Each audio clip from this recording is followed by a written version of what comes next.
Hi, I'm here today to talk about decision making. I listened to a podcast the other week, which I'll share in the comments as well in the description.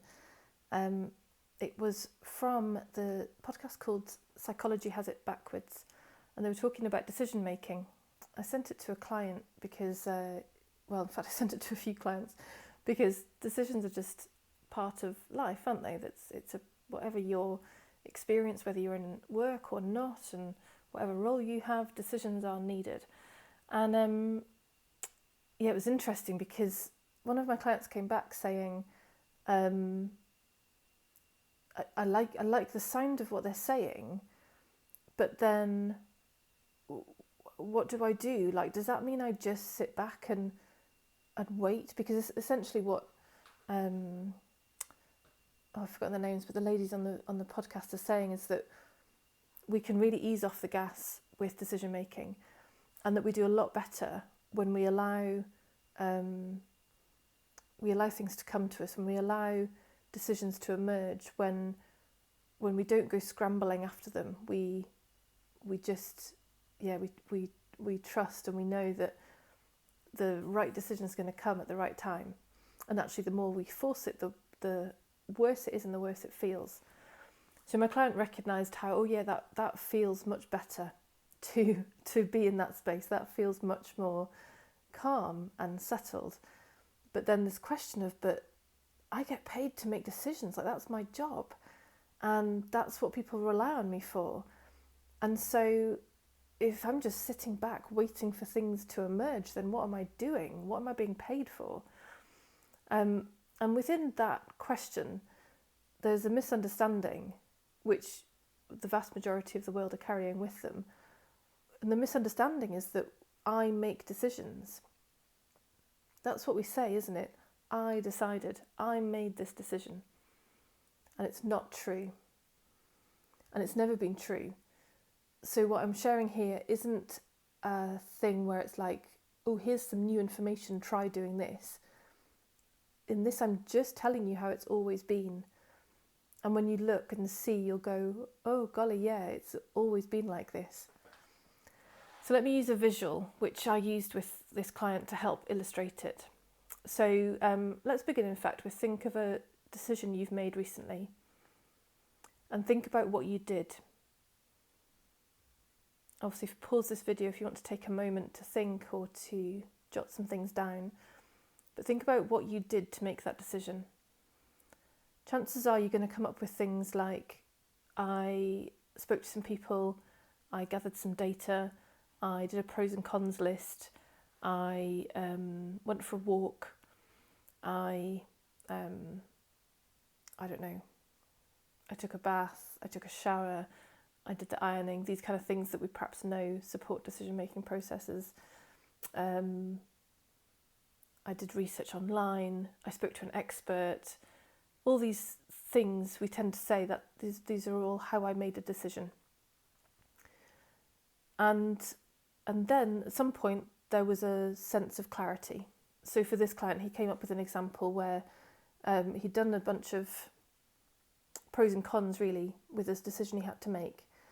And then it was kind of obvious, it became, oh yeah, the pros are really outweighing the cons. Like there's no, even the cons now, he could see there were positives to them, there were benefits of like a flip side to them.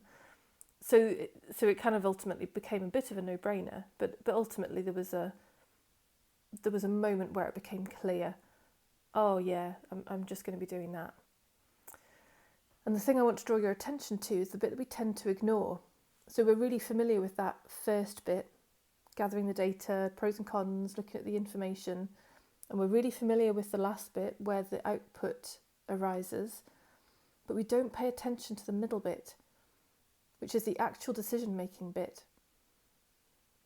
We pay attention to all the action in the activity, and we miss the bit where the richness is, where the freedom is really. So if you imagine a line, which way would this be best for you? So if you imagine a line where the first third of the line is the input, so that's the bit where you've been gathering all that data and all that information. The middle bit is the process, the processing of it, the analysis of it, the consideration of it. And the third part is the output, is the decision appearing at the other end. So we've seen that you've done a bunch of stuff around input. We've seen that there's an output at some point with clarity of this is what I'm going to do. Now that middle section, that's where we tend to ignore. So go close into that and ask, how do I do that? Now again, you might be coming up with some of the things I said before. Oh, I'll go for a walk, I'll take a shower, I'll put the list down and I'll come back to it later. I'll sleep on it and it will become clear. So we, again, in that process part, we're good at pointing to the do's. But tell me, can you actually tell me the step-by-step internal system process that you're going through in order to turn the inputs to an output?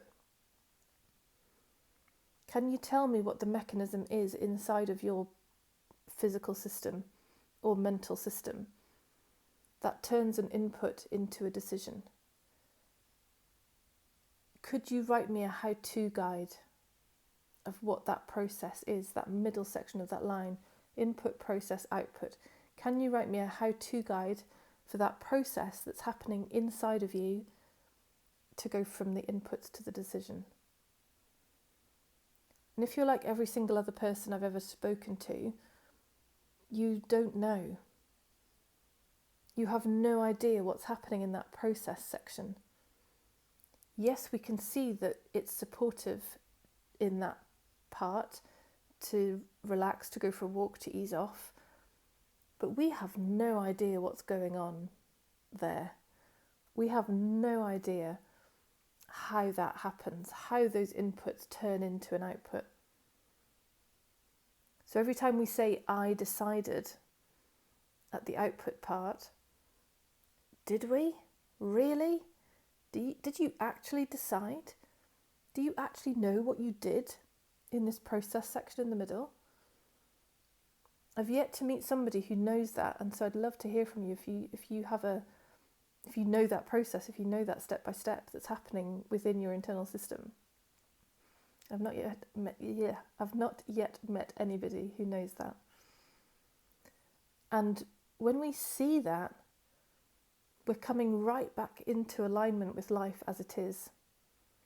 We're coming out of the confusion that I had something to do with this process. We have nothing to do with that process. Yes, there are behaviours we can apparently display to support that, but we're not really doing it. We never have been doing it. So this isn't about now going, oh, I'm not making decisions, brilliant, I can just sit back. No, you have never been making decisions. You have never made a decision in your life. All that's happened is you've gathered input, you've potentially supported the process with easing off, and an output at some point has arisen. You have never decided anything in your whole life. And in the recognition of that, it takes this imagined weight off our shoulders. It alleviates the pressure that we imagined we have to carry to make decisions. You're not making them. You don't know what that process is. Therefore, you have no control over it. How could you? You don't know what's going on. You don't know how it's happening. Something happens and an output comes out, but you aren't doing it. So tell me what comes up for you from this, because we can hear things in different ways, and depending on what you hear, there might be something where I can just tweak or adjust your understanding to help this really click into place. But I hope it's been useful to consider that you have no idea about how to make decisions. You never have done. Not that process part. You're not doing it. So yeah, let me know what you think, what comes up for you. I look forward to hearing from you. Lots of love.